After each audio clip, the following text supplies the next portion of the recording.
कौनसी व्यक्ति किछि भी कार्य करे तो तार फल निसंदेह भोगिबाकू पड़िबो ही पड़िबो। जेउ कर्म भौतिक सुखर प्राप्ति पाई करा जाए ताहा सकाम कर्म एवं जहा मोक्ष पाई करा जाए ताहा निष्काम कर्म।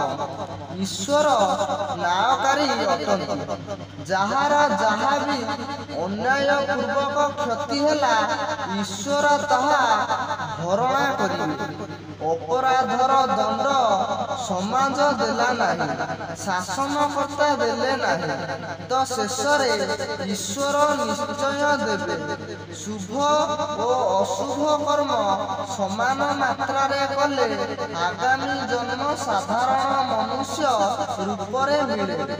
जदि शुभ कर्म 50% रु अधिक हुए तेबे आगामी जन्म भल मनुष्य रूपे मिलिबो। जदि 50% रु अधिक पाप हुए तेबे आगामी जन्म इतर जीवजंतुଙ୍କ जोनिरे जन्म हेबो।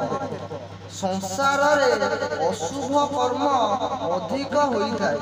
एणु संसार रे पोक जोक कीट पतंग पशु पक्षी संख्या अधिक। आपण निज सह होइथिबा छोट छोट अन्याय को ईश्वरଙ୍କ ऊपर छाड़ी दियंतु एवं कहंतु किछि कथा नाही। दर्शक बंधु जदि वीडियोटी भल लागुची ताहले लाइक शेयर और कमेंट करंतु। आगो को एहीपरि नुआ नुआ वीडियो देखिया पई आम चैनल को सब्सक्राइब करंतु।